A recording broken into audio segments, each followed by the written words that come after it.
Hola, mucho gusto, bienvenidos a El Mundo Hoy para poner en contexto y en perspectiva la actualidad internacional. Nos vamos a ocupar de la situación de orden público que remece a México, en particular el impacto que ha causado el asesinato del alcalde Carlos Manzo.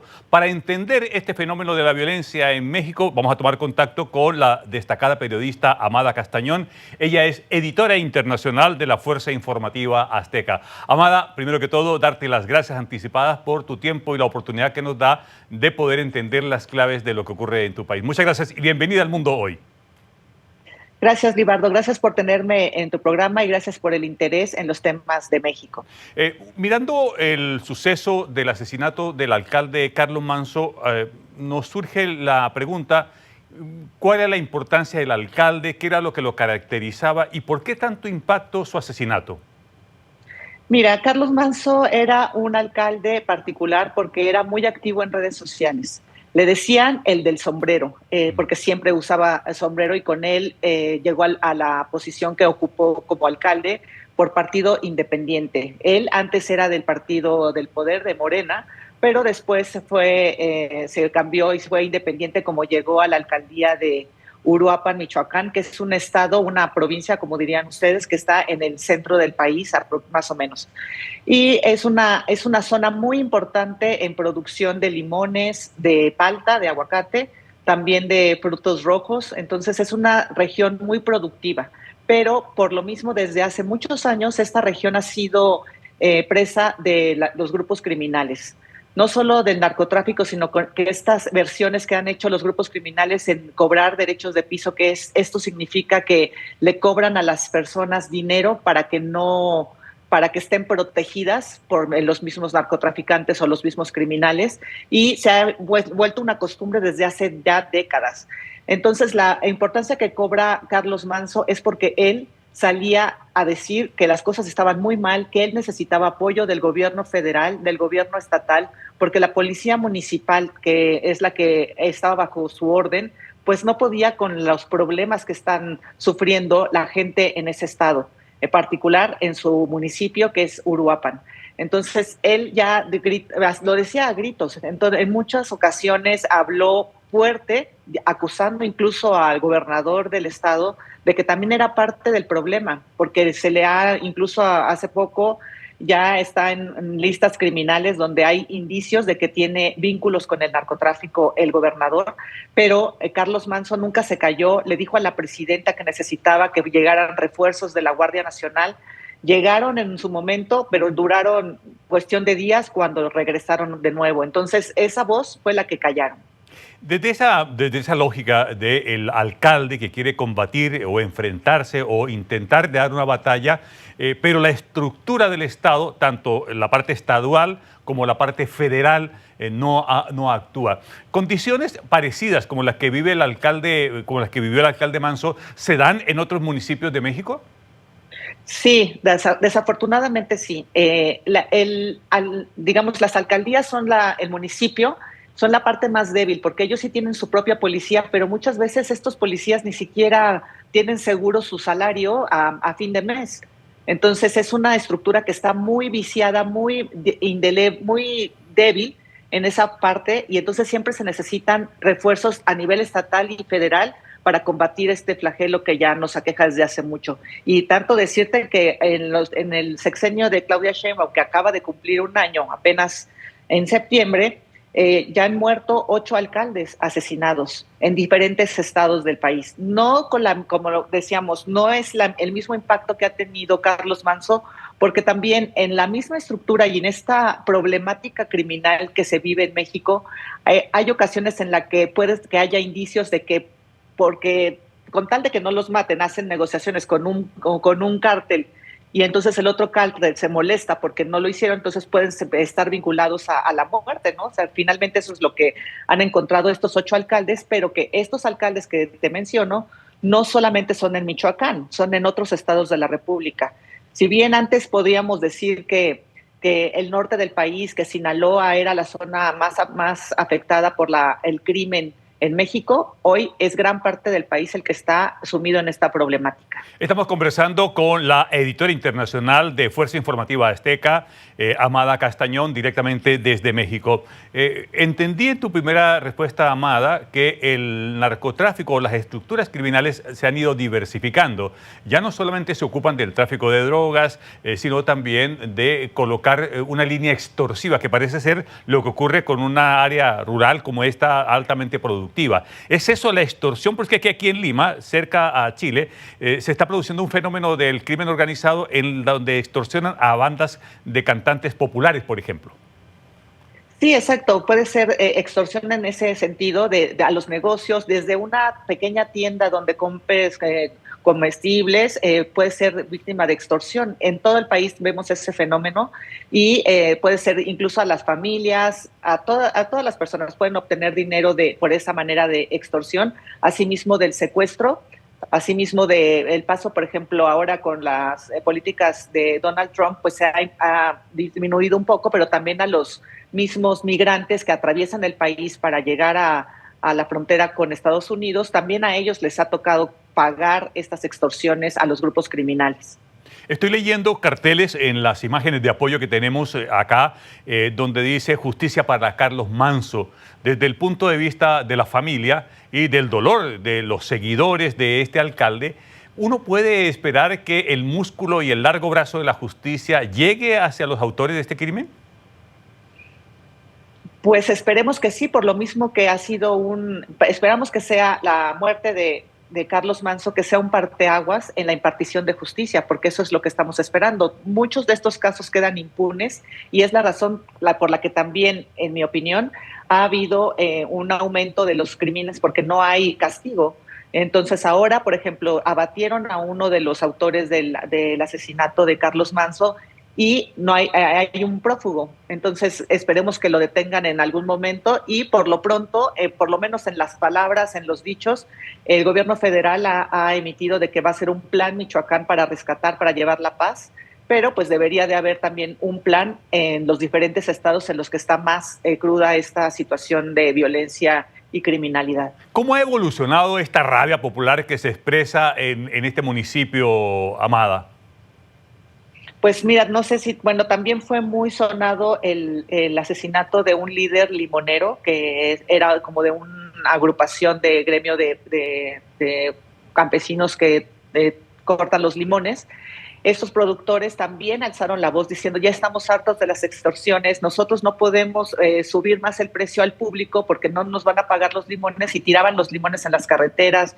Hicieron muchas protestas y también este hombre terminó muerto.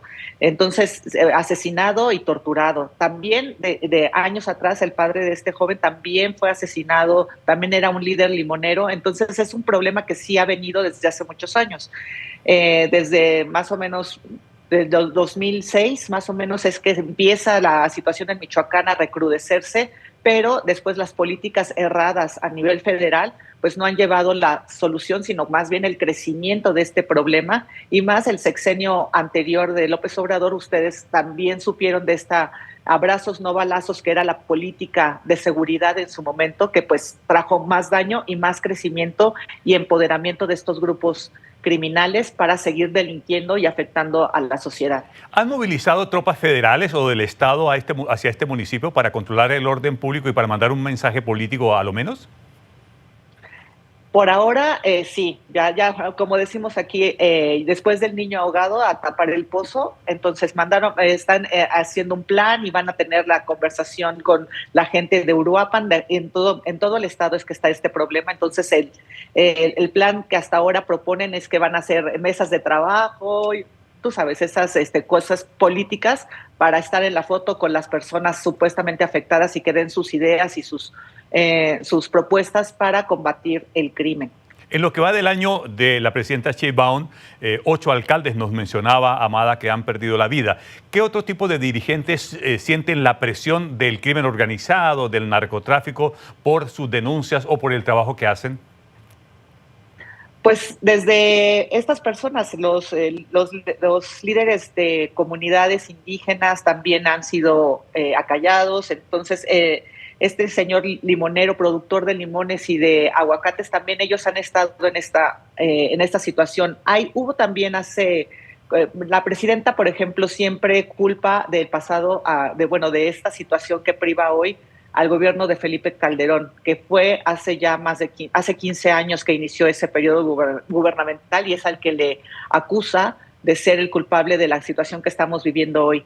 Sin embargo, pues han pasado otros sexenios, el de Enrique Peña Nieto y el de mismo López Obrador, en los que tampoco ha disminuido esta situación, sino por el contrario, como mencionaba, ha crecido. Esto se suma a todo el tema de las desapariciones en México, que ya son más de 130,000 personas desaparecidas, que son por cuestiones políticas, pueden ser mujeres, pueden ser niños, ha desaparecido de todo, jóvenes que son reclutados por la fuerza para el crimen organizado. Entonces, hay mujeres también, por ejemplo, madres buscadoras que han alzado la voz y que también se ha presentado en riesgo de morir por levantar la voz y por decir las cosas que están pasando, por gritar, pedir la petición de ayuda al gobierno federal. Con este cambio reciente que hubo acerca de elección popular hacia los jueces, ¿ese es un cambio verdadero que apunta hacia el combate contra la impunidad del delito en México, Amada? Eso apenas lo estamos viendo porque los jueces fueron electos en julio con una mínima participación. Esa decisión o esa elección no fue bien acogida para mi ver en la población, porque la gente no fue a votar. O sea, fue muy poca la participación ciudadana en esa votación, pero ellos ahora son los que tienen el control y apenas estamos viendo cómo se va a ir desarrollando, pero sí hemos visto que no entienden ni siquiera la ley. Entonces sí tenemos el temor de que los juicios puedan estar sesgados en cuestiones políticas. Cuando la violencia crece o se desata en la forma que uno la ve, se pregunta respecto a la cobertura que tienen los presidentes. En este caso, el expresidente Andrés Manuel López Obrador eliminó el servicio de escolta, la casa presidencial, todo este servicio, y la presidenta Sheinbaum siguió con esa política. Vimos un incidente de alguien que se acercó a hacer cosas impropias al lado de la presidenta, pero esto lo lleva a uno a una reflexión.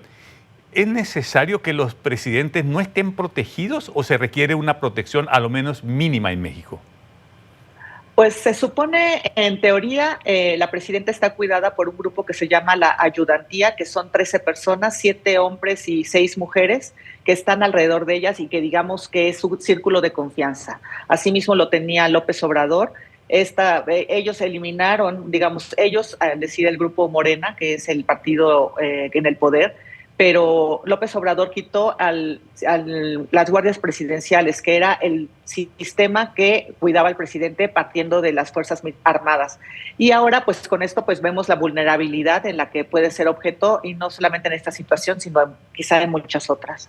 Por supuesto, en los últimos tiempos uno ve a manera global, y este es un programa que, como lo dice su nombre, El Mundo Hoy, que la seguridad de los mandatarios es una prioridad porque uno nunca sabe de dónde puede venir una amenaza. El riesgo de ejercer el poder es inminente en cualquier parte del mundo. Yo diría que a lo menos un esquema básico de protección. A mí, desde la distancia, 7 personas alrededor de la presidenta, si no es que no tienen el entrenamiento y la expertise y el dominio de eso, me parece casi que un riesgo muy alto, no contar con un esquema de seguridad.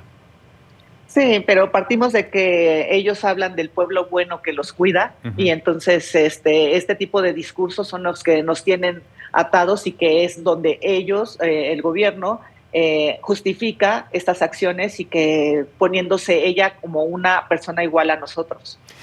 Amada, uno se pregunta también si las políticas que está desarrollando el presidente de los Estados Unidos, Donald Trump, contra los carteles de la droga y principalmente están estacionadas una fuerza de tarea ahí en el Caribe Sur, si existe algún atisbo de que en algún momento pueda girar esa política y centrarse en los carteles mexicanos.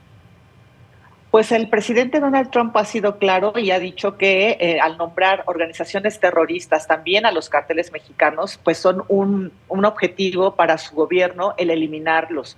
Sin embargo, por parte de la presidenta ha dicho que hay cooperación, pero no subordinación. Ese es su lema. al respecto. Pero pues ya vimos que han dicho que en Estados Unidos que hay planes de hacer alguna intervención secreta, una misión encubierta que pueda estarse llevando a cabo incluso ahora mismo. ¿Cómo uno podría catalogar el estado de la relación diplomática al día de hoy entre la presidenta Sheinbaum y el presidente Trump? Pues públicamente es muy buena. El presidente Trump ha dicho en repetidas ocasiones que está que considera que la presidenta merece todo su respeto. Sin embargo, también al mismo tiempo dice que hay que hacer más en la cuestión de combatir al narcotráfico, que pueden hacer más, que ellos nos pueden ayudar. O sea, eso lo dice cada vez que puede. Sin embargo, siempre diciendo que con todo respeto a la señora presidenta. Claro. Ahora, uno supone desde el sur del hemisferio, uno podría plantear que esto debería ser más integral, no solamente hacer acciones punitivas directas contra los carteles de la droga, que son necesarias, pero también saber atacar el punto de la demanda, que es un punto central. Estaba mirando las cifras, Amada, a nivel global del tráfico de cocaína y estamos hablando de 115.000 millones de dólares con solo cocaína. Entonces, es un tema muy grueso a nivel global, pero yo no veo políticas globales para precisamente desincentivar el consumo, por ejemplo. Sí, exactamente. Y esa es por ejemplo, la respuesta siempre cuando Estados Unidos reclama a México el control o el paso de las drogas que llega a Estados Unidos. México siempre dice, pero tú, Estados Unidos, no cuidas el consumo que tiene tu población, que es de los más altos en el mundo.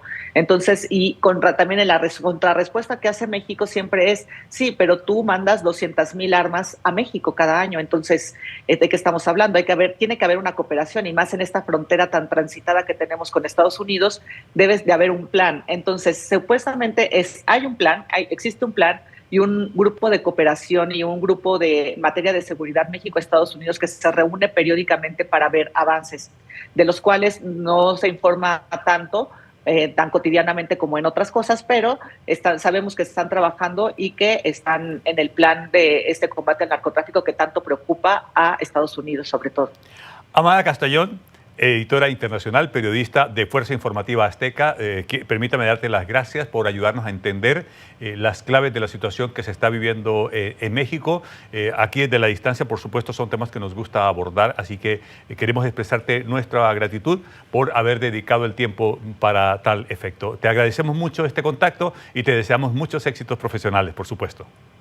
Muchas gracias y muchos saludos a todos allá en Chile. Después de esta entrevista con Amada Castellón en vivo y en directo desde México, vamos a una pausa y continuamos en El Mundo Hoy.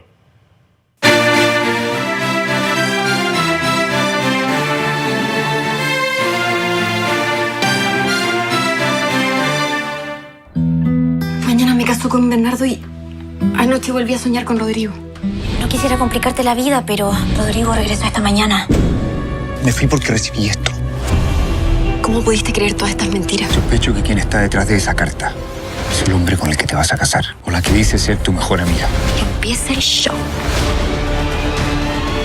Traidores.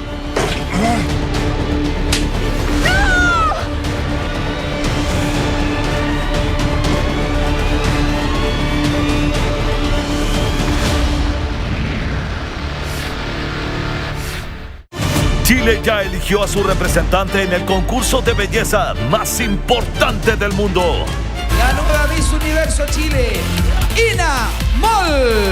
Ahora, todo un país le entrega su apoyo en la emisión exclusiva de Miss Universo Tailandia 2025. En vivo y en directo con despachos desde Tailandia para descubrir el pulso de este importante certamen. Miss Universo Tailandia 2025, jueves 20 de noviembre, en vivo y en directo por el 13 Go.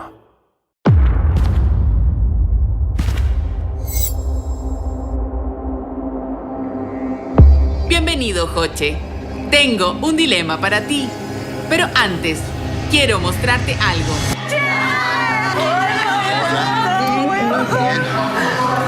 Comienza el juego, señoras y señores. Ahí está Luis despejando el camino, quedó un tronco todavía dentro. ¿Y qué es Luis Mago Jiménez?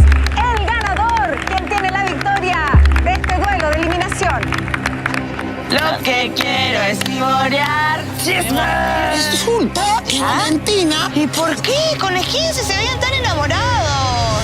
El dilema para ti es: fuiste el rey del pasado, ¿serás ahora el rey de la competencia?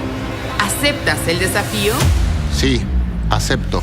La nueva era de los realities se recarga con mundos opuestos. Segundo tiempo, pronto, por el 13 y 13 Go. Este 2025 las elecciones se viven minuto a minuto en el 13. Con un amplio despliegue en terreno, el análisis, la explicación clara y la proyección de los resultados. Queremos acompañarte en tu día, donde tú decides el Chile que quieres. Creemos en el poder de estar informados, pero también en el poder de estar juntos. El poder saber lo que está pasando en todas las regiones. Y el poder de la conversación, de plantear los distintos puntos de vista con claridad y responsabilidad. Porque finalmente tú tienes el poder de elegir. Tú decides 2025. Elecciones presidenciales y parlamentarias. Domingo 16 de noviembre, desde las 6 de la mañana y durante todo el día, por todas nuestras plataformas.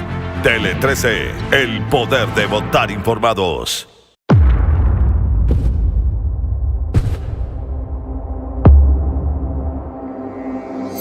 Hola Dash, tengo una invitación para que vengas a mi casa, pero antes quiero mostrarte algo.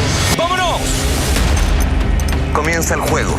Cada uno de los participantes que... A los romanos antiguamente se lavaban los dientes con orina. Disgusting.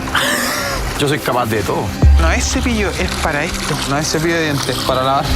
No, Te irían. A mí se me está abandonando, Tengo un dilema para ti. ¿Sobrevivirás al pasado sin espejos ni peines? Dash, ¿aceptas el desafío? Sí, acepto.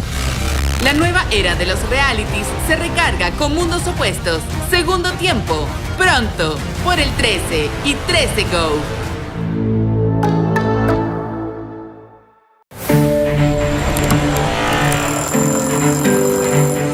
¿En serio? ¿Qué es todo este ruido? Él es Ángel, el maestro encargado de construir su oficina. Ángel Manrique, mucho gusto. ¡Qué bueno! Llegaron los maestros. Hay algo importante que tiene que saber.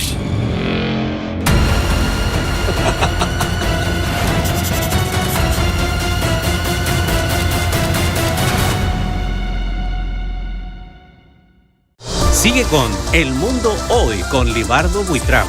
De 13 en vivo. Noticias siempre.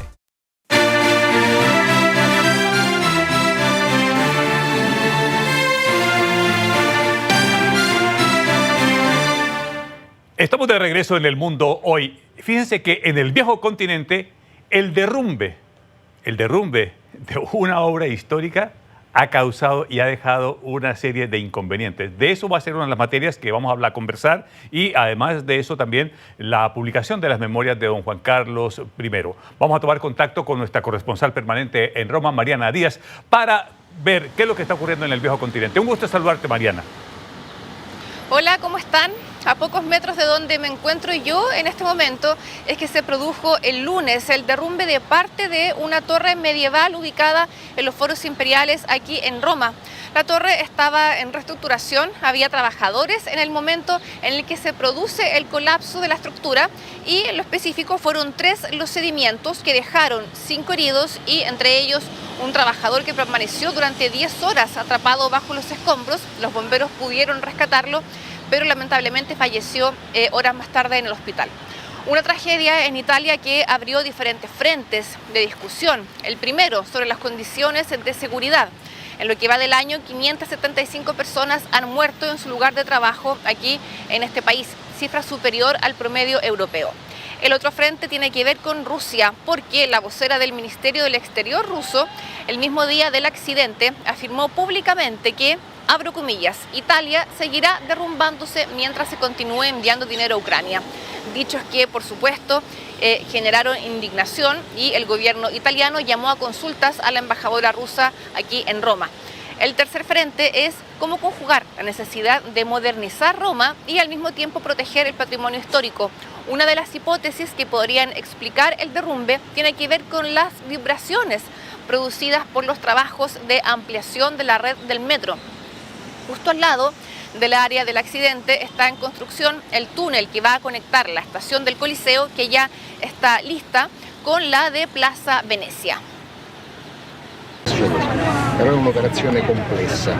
Noi abbiamo in una prima fase siamo riusciti ad arrivare a questa persona, i vigili del fuoco hanno fatto un'attività eccezionale con molto rischio, ma c'è stato un crollo.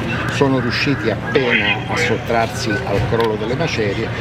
La persona anche dopo questo crollo dà dei segnali di vita. Noi passeggiando sulla strada ci siamo accorti del primo crollo ancora un paio d'ore fa.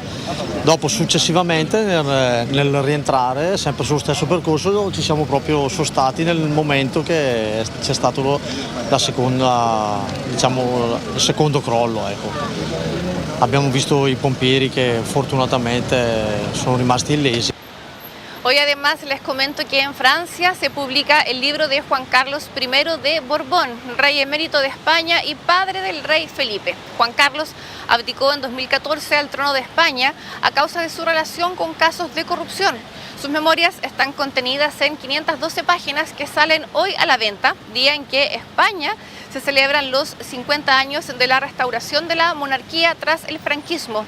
El libro devela algunos episodios en sus 4 décadas de reinado, como el intento de golpe de Estado en 1981 y el rol de Felipe VI tras la abdicación de su padre. Bueno, cerramos este bloque contándoles que esta mañana se reanudaron los vuelos en los aeropuertos de Bruselas y de Lieja en Bélgica, que tuvieron que cerrar durante la noche de ayer martes a causa de la presencia de drones. Aeronaves de este tipo ya han causado diferentes dificultades en la aviación en toda Europa. En septiembre los aeropuertos de Copenhague y también de Oslo tuvieron que cerrar por algunas horas tras el avistamiento de drones supuestamente rusos. Yo desde acá, desde Roma, me despido, que estén muy bien y nos vemos la próxima semana. Chao, chao. Muchas gracias, Mariana. Yo me imagino la preocupación que debe haber en la Casa Real Española con la publicación de esta biografía de don Juan Carlos I. Se había logrado marginar un poco de salir del ojo del huracán con todas estas denuncias que había tenido el monarca que abdicó en favor de su hijo, pero seguramente el libro lo va a volver a colocar en el primer nivel y en el foco principal de la actualidad en Europa. Muchas gracias y estaremos en una próxima oportunidad la semana entrante aquí en El Mundo Hoy. Muy buenas tardes.